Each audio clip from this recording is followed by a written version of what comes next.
Welcome to the Vibe Within podcast. I'm your host, Gab Cohen. Each week, we will connect through stories and conversations about wellness, yoga, addictions, spirituality, mental health, rituals, and everything in between. The goal is to transform our traumas into strengths to create the change we desire in our lives.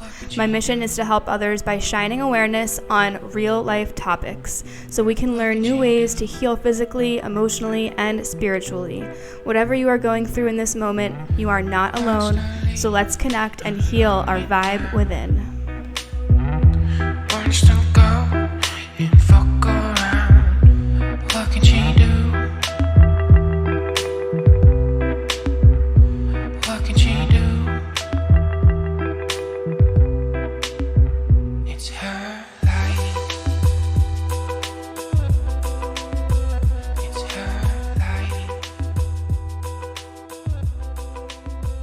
It's her life. Hello.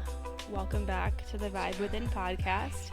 I'm your host, Gab Cohen, and I seriously put my Spotify on shuffle right before I started recording because I like to get some inspiration as far as the energy, as far as just like the overall kind of feeling that I'm in, and I like to use music as that kind of tool, and sometimes I don't know the kind of mood that I'm in, so I'll put my Spotify on shuffle, and the song that came up, very first song that came up, is the song that you just heard in the intro, and it's by a DJ called 2 Feet, and the song is Her Life, and he's been around for at least, a few years, I think, but I used to play 2 Feet all the time in my yoga classes, and his stuff is like super like vibey, wompy.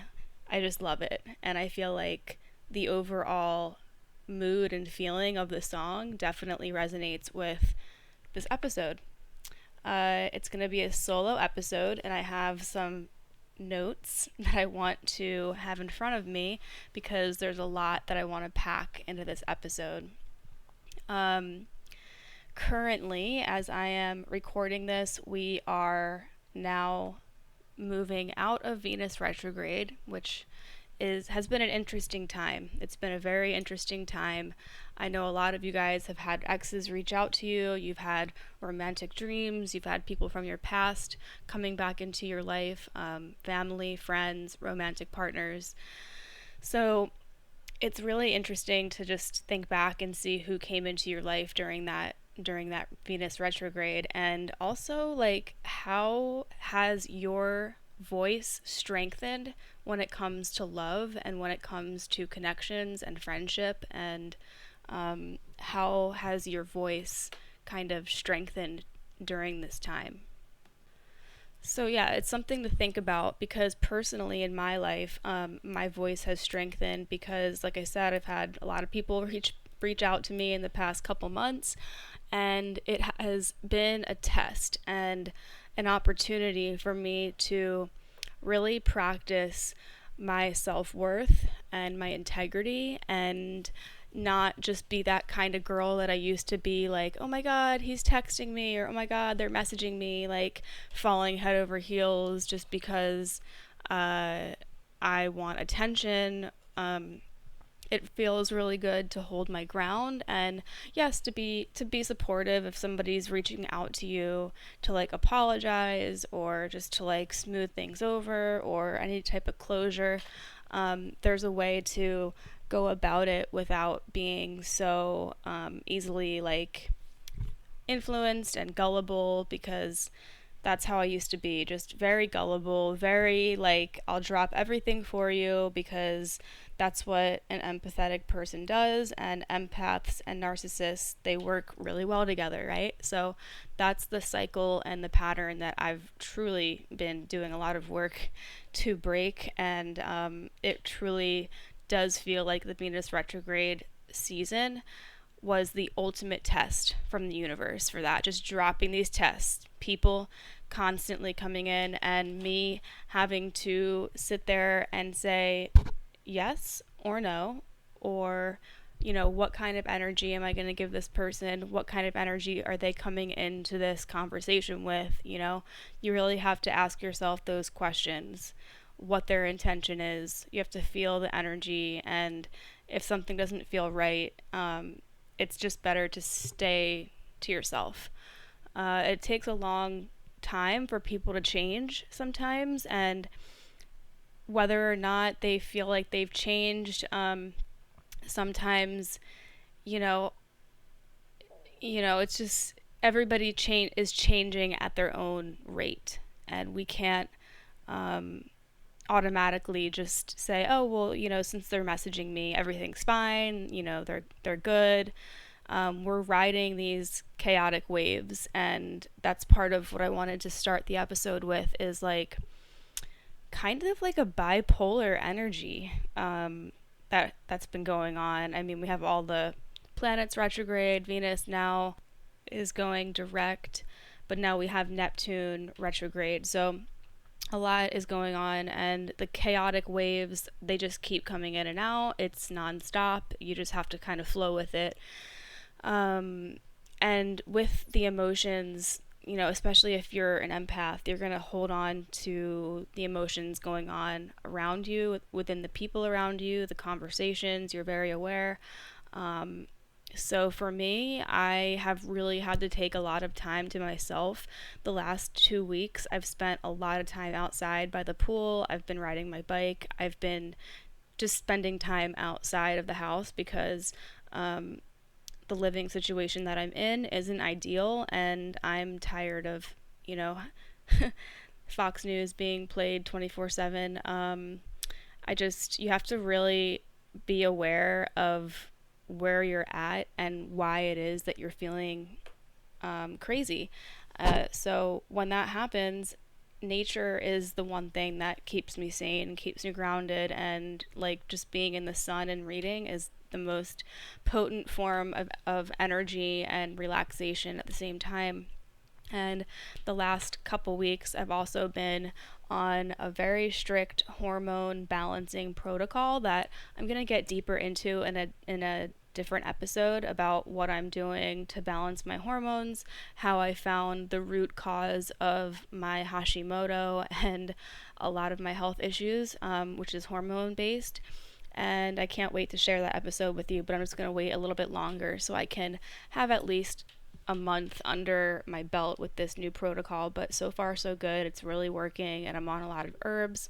I'm not working out. I'm literally resting, and my body feels like it's finally healing in a different way, which is really cool.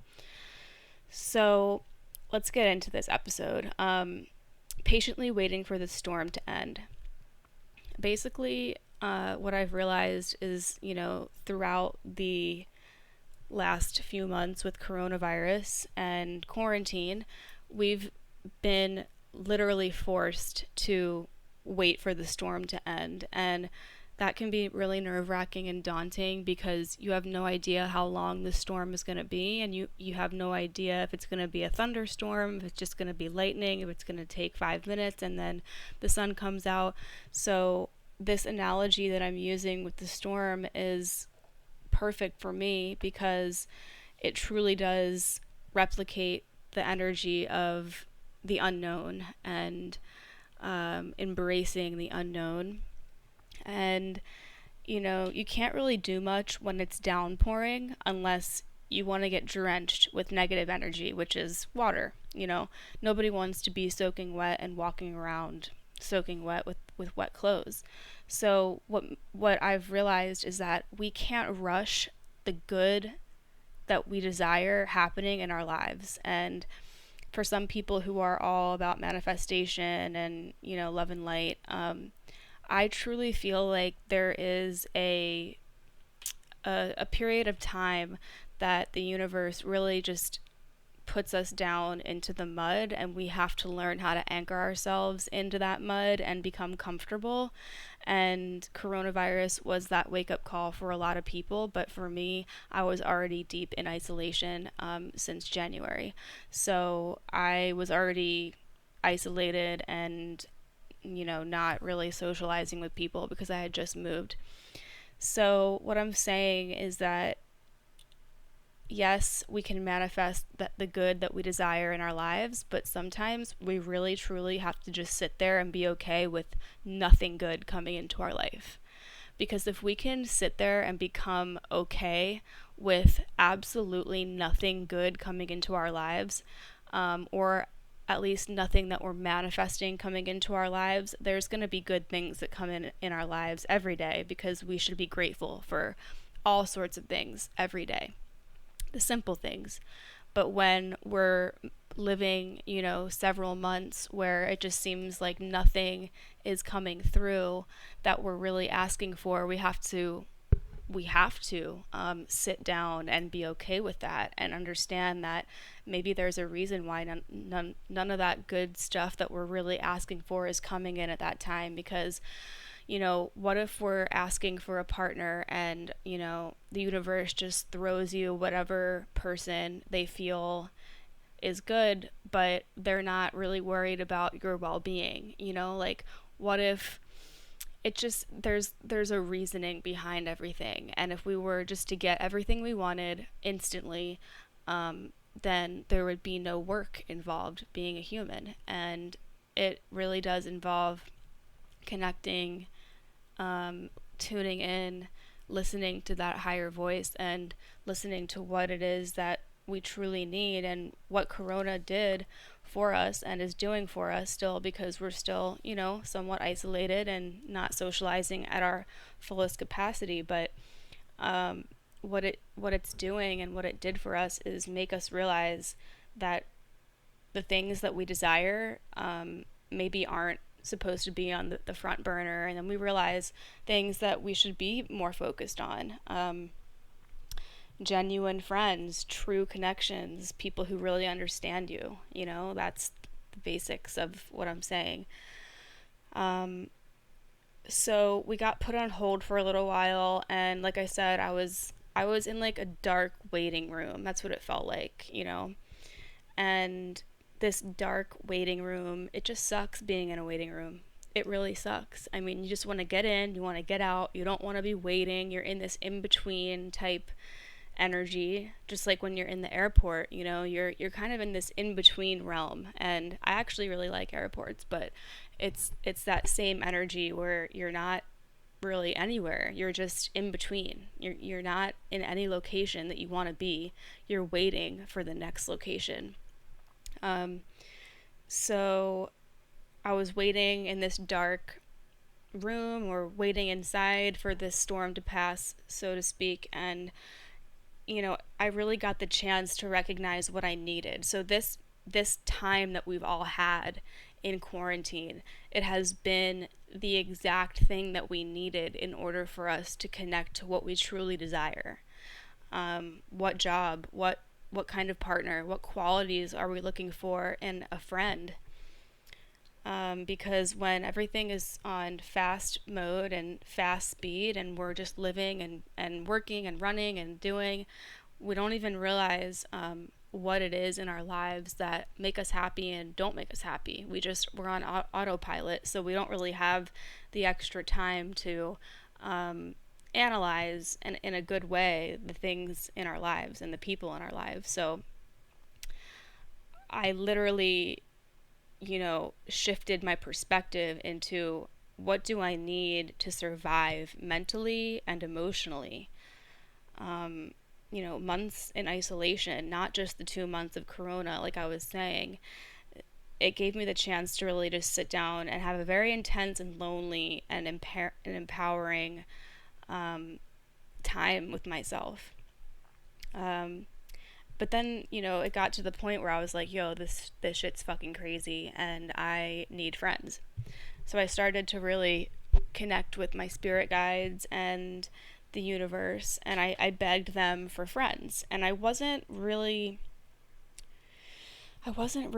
specific at first.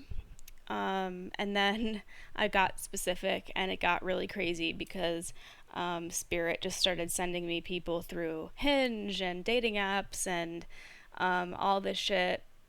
Very, very. intensely, and you could see that the universe was answering my prayers, I guess, because I was asking the universe at first for a masculine energy friend who was similar to my friend Lance, blah blah blah. If you don't know who Lance is, he's my friend who passed away in when I lived in LA from an accident, a wakeboarding accident.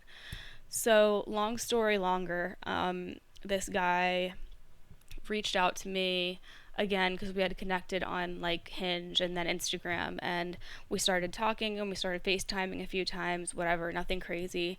And I explained to him that it was crazy that he reached out to me because um, I explained this to him the last time we FaceTimed, which was like a couple weeks ago. Um, and he's a professional wakeboarder. So I said to him, "It's crazy that you reached out to me because I have a friend who actually died in a tragic wakeboarding accident, and I don't know any other wakeboarders. So I found it really, really crazy that you reached back out to me." And he was like, "Oh wow, really?" Because it just so happens that the Florida wakeboarding community is very very small, and he knew exactly who my friend was. He was like, "Oh my god, did that happen in 2013 or 2014?" And I was like, "Yes." So his whole wakeboarding community already knew about it, and you know, it's a coincidence, but it's also very very divine and very specific, because that week I was really buckling down and I was really connecting to Lance and kind of like demanding him to send me a masculine energy friend. So um, I haven't met up with this guy yet, and I don't know if I'm going to. But the only like thread that's keeping me interested in him, not to sound like a bitch, but I truly think that maybe Lance put him in my path for a reason, and maybe I'm supposed to meet him. I don't know. I'm very, very picky these days, and I am not fucking around. I am not wasting my fucking energy with someone who wants to play games. I'm not wasting my energy with someone who is only in it for something like a physical connection, like sex, because I'm celibate, so you're not getting that. Um, I mean, if it felt right and I felt comfortable with the person, then yeah, maybe. But I'm really not in a rush. I'm not in the mood to waste my energy or my time with people who are just going to text me when they feel like it.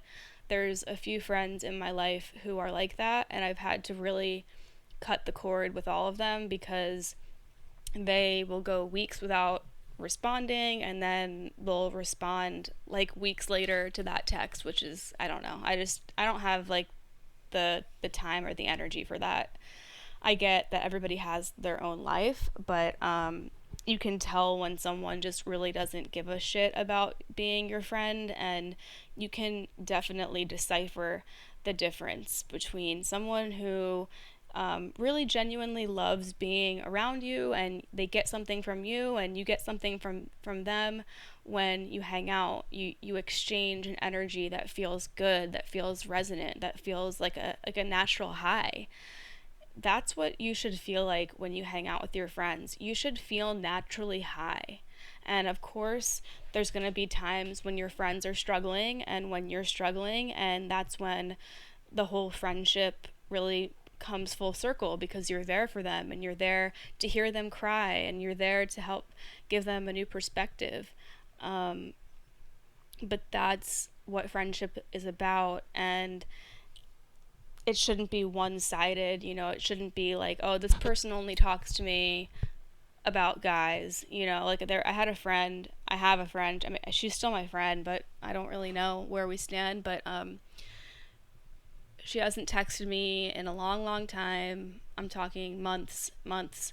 And all of a sudden, she's communicating with me again, and she's asking me if she should hook up with somebody. And, you know, I like being that friend that you can text and ask guy advice, because I'm that kind of person. But at the same time, it's like, if that's the only thing that you can ever talk to me about is guys and what guys you want to hook up with or what guys you're talking to, and like there's nothing else that comes to the conversations, that just seems a little bit one dimensional to me, and I don't really want I don't really want a friend who I just can talk about that stuff with, and I want to talk about everything.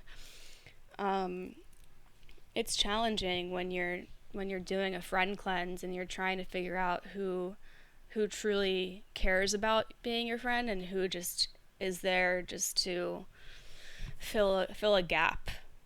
Filling gaps, that's not fun. I don't want to fill a gap with like a human. So, yeah, do an inventory of what type of energy your friends bring into your life and all that. So basically, this is why I'm talking about this, because I started manifesting friends. And so I started asking Spirit to bring me a feminine energy friend because I'm sick and tired of being alone and I need a strong female energy friend. I really, really needed it because it's been a long time since I've had a strong, really confident, empowering like female friend. It really has been. And so I really started trying to manifest the energy. And when I say manifesting energy, it's not really like when you're trying to call in friends or people, you can't manifest them out of thin air. But what you can do is manifest that type of energy to come into your life. So that's why I said I'm manifesting feminine energy friend and a masculine energy friend, because who knows what kind of sexual like label or bystander they come through. Like, what if they're trans? What if they're gay? What, like, but I was just saying that I need masculine and feminine energy friends to come into my life, and that's when I um, met my new friend, and she's fucking amazing. Her name is Christy, and she makes jewelry, and I'm gonna put her Etsy and her Instagram in the show notes because she makes really amazing jewelry. But so she's been following me for a while on Instagram, and she messaged me, I guess, a couple weeks ago, maybe a few weeks ago, and she was like, "Yo, I feel like you're my twin. We look a lot alike, and every time you post, you're like migrating closer to where I live." So I think because she saw that I was like tagging the town that we live in Florida. So I was like, oh my God, that's so crazy. This is such a small town. And we started talking, and the the amount of synchronicities that we have and the amount of similarities and things that we resonate about together is it's just like mind blowing, and it's really just fucking crazy. So, like I said, patience is key. Before I get deeper into what our relationship is and what me and Christy have in our friendship, patience is key. And rushing somebody, like rushing a friend to come in, like really rushing the universe, that's like not calm and relaxed energy, and it's grasping energy, it's attachment energy, it's needing, it's like needy. And if we're in that kind of energy, we're needy, then we're just going to latch on to whoever comes into our life, and we're not going to have standards, and we're not going to have boundaries, and that's when we lose ourselves in friendships and relationships because we feel desperate. So ride out the wave and just try to wait it out and be positive while you're waiting it out, because you don't want somebody's shit coming into your life and then you having to like recover from that kind of toxic friendship. You might as well just wait for the downpour to end. And even though it sucks and it's lonely and you're playing the waiting game, there's no way that the storm is going to last forever. There's no way that the rain is just going to like continue for the rest of your life. There's going to be a time when the sun comes out, and that's when that amazing friendship comes into your life. That's when that partner comes into your life because you did the shadow work and you sat with yourself. So, yeah, I usually don't meet up with everybody that messages me on Instagram because I just don't want to. um, and I really felt out her energy. And I looked at her Instagram, I looked at her photos. Yes, we do look a lot alike. We look like we could be twins for sure. We're both the same age, only a couple months apart. So it's crazy. The amount of synchronizations and similarities that we have is just legitimately insane. And from our not just our signs and our living situation and our age, but we have the same like relationship patterns and we have the same toxic habits and patterns that we've talked about that ruled our lives in our 20s. And like, I don't know, man, it's just crazy. It feels like I've known her for years. It feels like when I sit down with her, it's just like there is no there is no wondering of the energy that we're bringing. It's like it's just pure and it's very comforting, very empowering, very calming. Um, it's effortless. It's, you know what I mean? Like the moment that we met and the moment that we hung out, it was like that. So when you meet people like that, that's a soul connection. That's a soul tribe connection.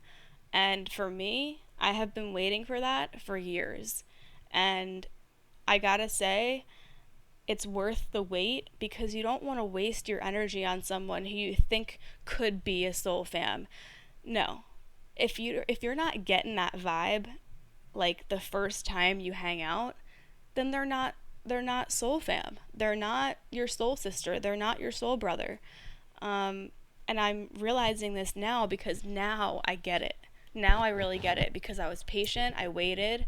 I really got serious and told myself, this is what I want. This is what I need. This is the type of feminine energy I need. Someone who is confident, someone who has good body image, a healthy relationship with their body.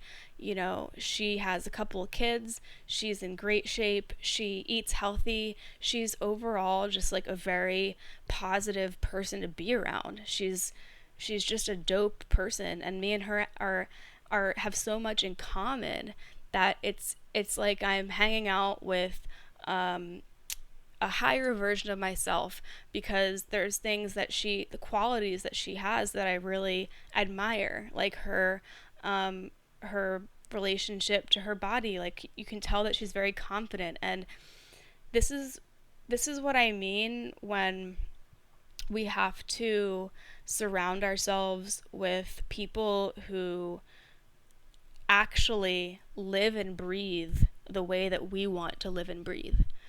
I'm in the midst of recovering disordered eating, and I'm 1 year sober. I'm 1 year celibate, which is another thing that me and her have in common. We're not doing drugs, we're not drinking anymore. We're living a sober lifestyle, and it's not to say that we're never going to drink again, but I can only speak for myself. I'm probably going to drink again, and I'm looking forward to that time because it'll probably be a very fun, you know, thing. It'll probably be like a wedding or something, like a birthday party or something very special. Um, so we, especially as a feminine person, especially as someone who is seeking feminine relationships, we really underestimate the importance of this feminine relationship, feminine friendship, because it can truly transform the way that we live and feel and the way that we view ourselves. I'm definitely guilty of falling into these toxic ways of talking to myself and toxic ways of judging myself and my body and just talking to myself like trash.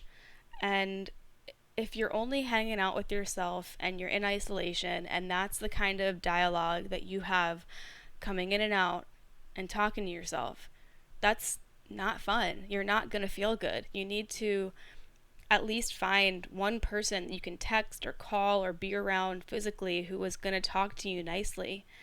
And for me, I really need to be around more empowering feminine energy because you know what?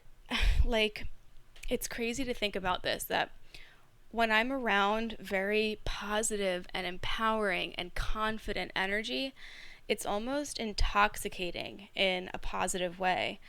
It sort of washes away the negative self-talk that I've found myself looping in and out of, and it allows me to step into this like new form of confidence that I didn't like know I had.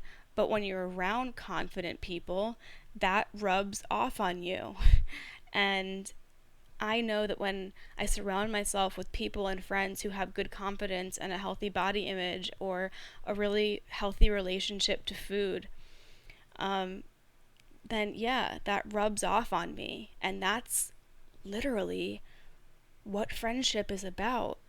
Um, I feel like it's kind of like shocking when you meet a friend who's just very like vibrating high, making you feel really good and taking you away from your toxic ways of thinking and judging yourself and all the bullshit. It's like a vacation almost. And you know, I can feel myself sort of clicking into this nicer way of speaking to myself and viewing myself when I'm hanging around people who also have that quality.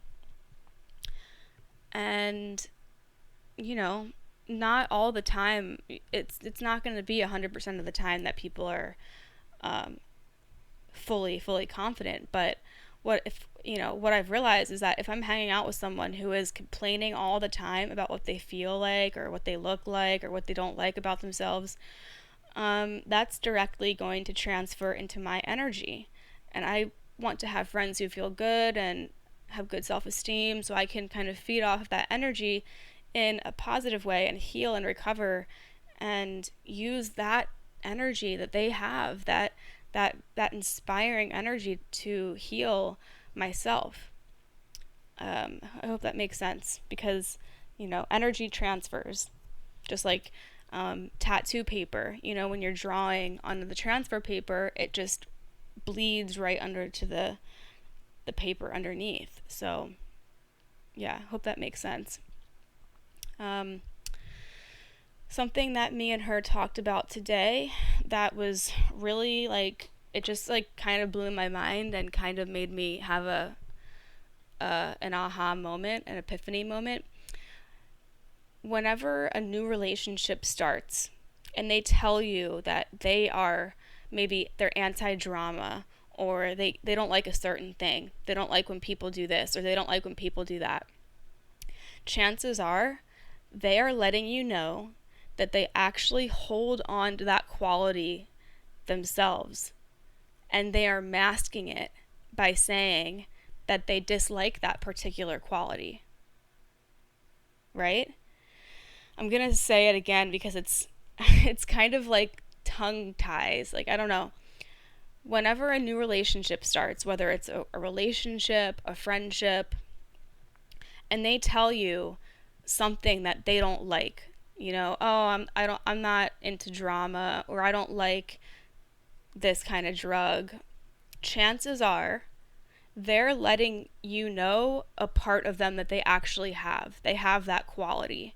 And now, by telling you that they dislike that quality, or they're not like that, or they don't like people like that, they're masking that by saying that they dislike that particular quality when they actually probably have that quality.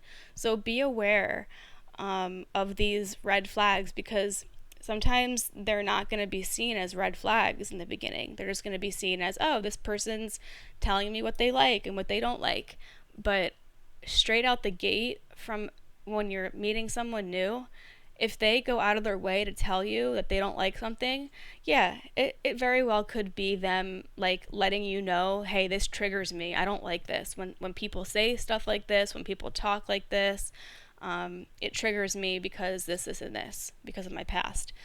That's different, because that's being vulnerable, and that's really opening up your past to that person. There's that's different, because you're actually opening up and you're saying, hey, this is something I've gone through in my past, and this is why it bothers me. This is why that bothers me.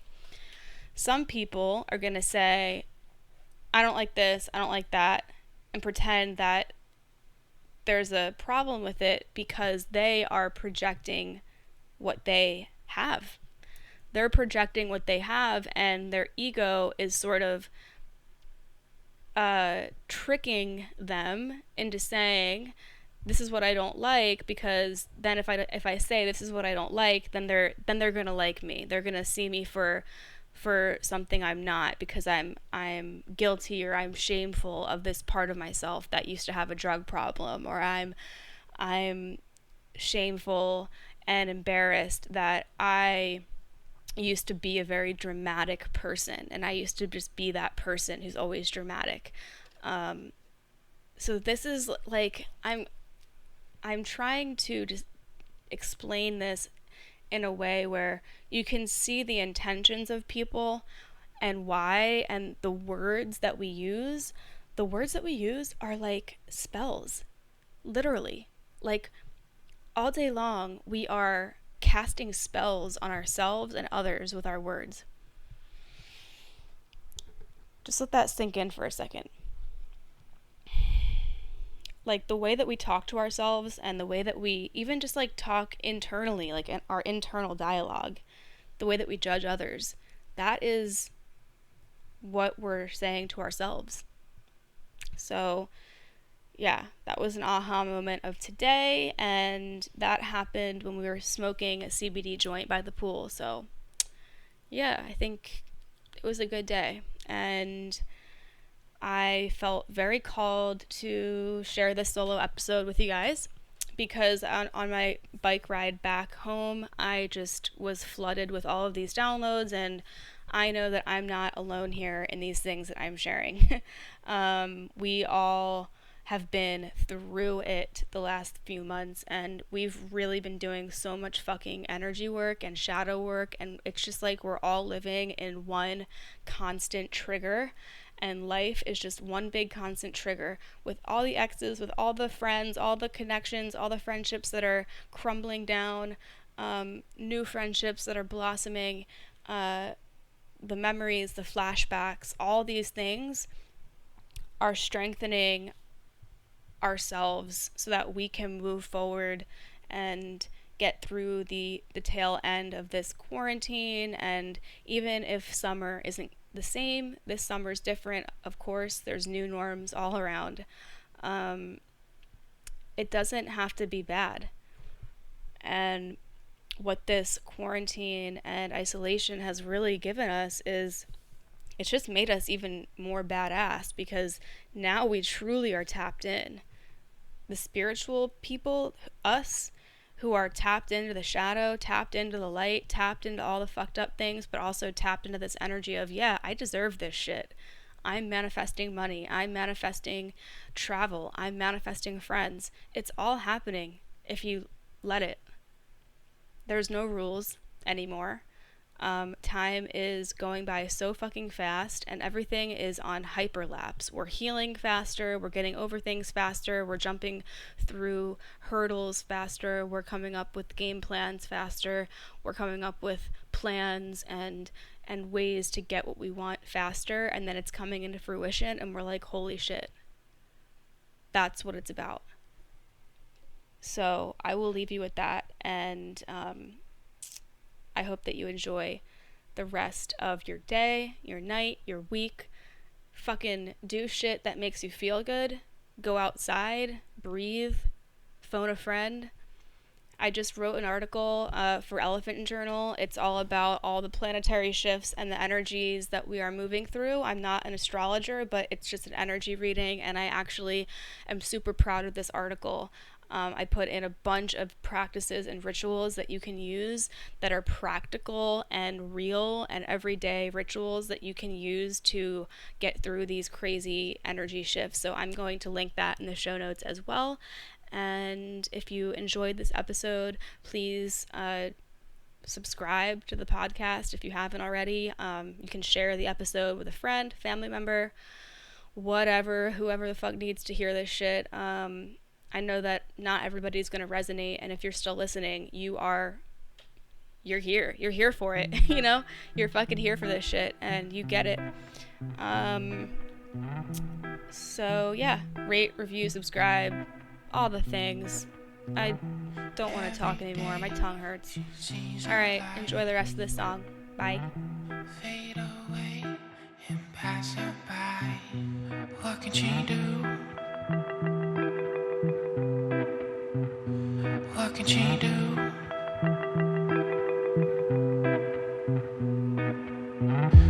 Wants to leave a lonely town.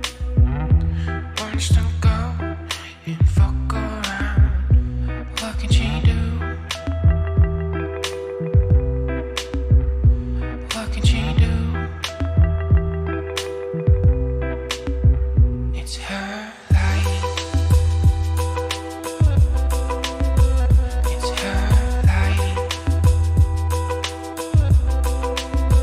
It's her life. It's her life.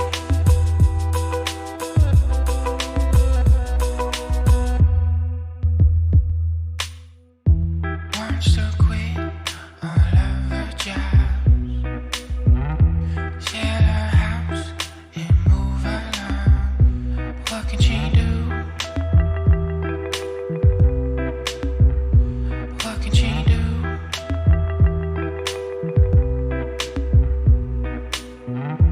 Lives in